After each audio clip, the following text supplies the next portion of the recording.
Hi, my name is Summer with SummerLee Design Co. and I'm here today to talk to you about how to knit socks. This is the first video in my series on how to knit a basic pair of socks. We're going to be using the I'm So Basic sock pattern. It's a free pattern along with loads of tutorial videos in my School of Sock library, which is going to be a whole mess of awesome videos and patterns dedicated to learning how to make socks. So for this first video in the basic sock knitting tutorial series, I'm going to be showing you all the different materials that you need to knit socks. There aren't that many, but we'll go ahead and start with the most fundamental, which is a pair of knitting needles. I knit socks using Magic Loop, and all my tutorials show how to knit socks in Magic Loop. I use the Chiagu US size 1 with the 40-inch cable. It's a circular needle. Awesome for Magic Loops. They're only about $11, so they're super affordable too, which I really like. I've got like 4 or 5 pair of these all over my house, and usually there's like 4 or 5 different socks going on at one time, so they come in really handy. I love these needles. The next thing that you're going to need is a stitch marker. I don't know if you can see this itty bitty guy, but you'll need one of those. You will need a tapestry needle for weaving in your ends and doing your Kitchener stitch on your toes. You'll need a sock blocker to block your socks, and this is optional. You don't have to block your socks. I'm a big believer in it. I love blocking my socks, but if you don't have a sock blocker and you're not going to be able to get one, don't worry about it. You don't have to block your socks in order to wear them and love them.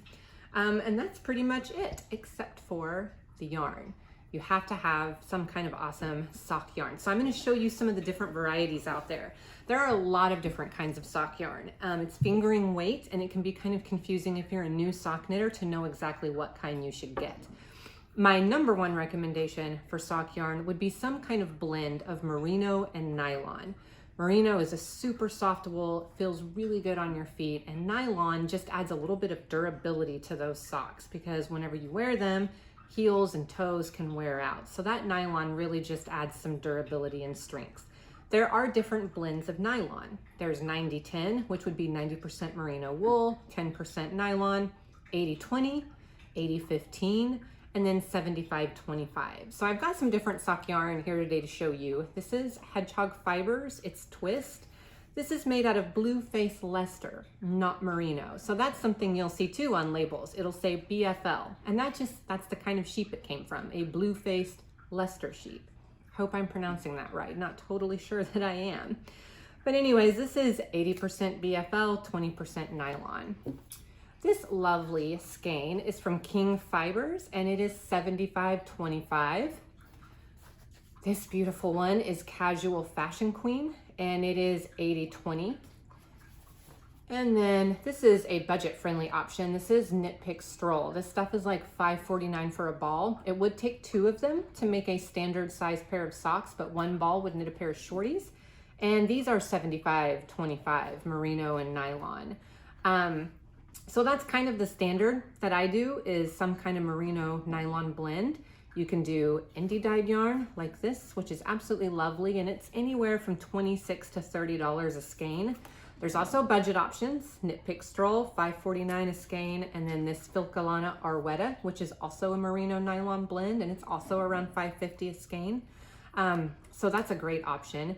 If you run across a yarn and it's just an absolutely beautiful color and you have to have it, and the dyer does not carry it in a merino nylon blend, that's okay. You can still make socks with it. This particular skein of Casual Fashion Queen is 100% merino. It's got no nylon in it. What I do when that happens is I will use a nylon blend on the toes and heels and the cuff. I'll do a cute contrasting color. That way I've got a nylon blend in those hard wearing areas. So I still get the durability in my toes and heels, but I get to use the gorgeous color that I fell in love with. Another option for knitting socks, especially if you're on a budget, are half skeins and mini skeins. And I've got a lot of cute minis back here. Mini skeins are usually around 80 yards.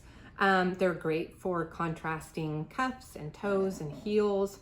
Half skeins, like this Gosling from Goosey Fibers, these are half a skein. They're around 231 yards. So you could easily knit a pair of shorty socks, and they're usually a lot more affordable. I think this was $13. So that's a good option.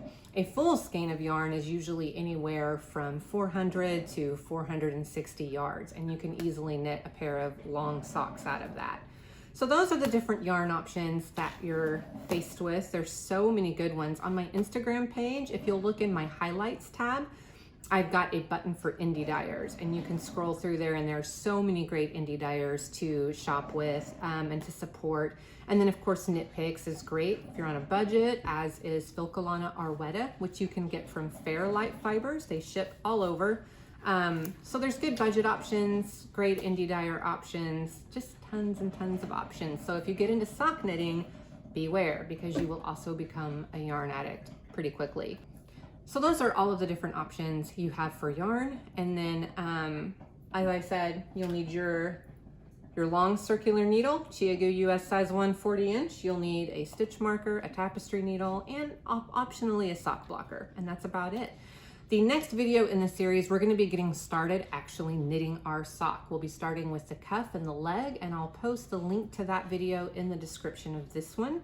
You can also check out my channel for a tutorial on how to do magic loop knitting if you're not familiar with it. And then you can find me on Instagram, you can find me on Pinterest, you can find me on Ravelry, and I'll post the links to all of those in the description as well. So the next time I see you, we'll be getting started knitting our sock.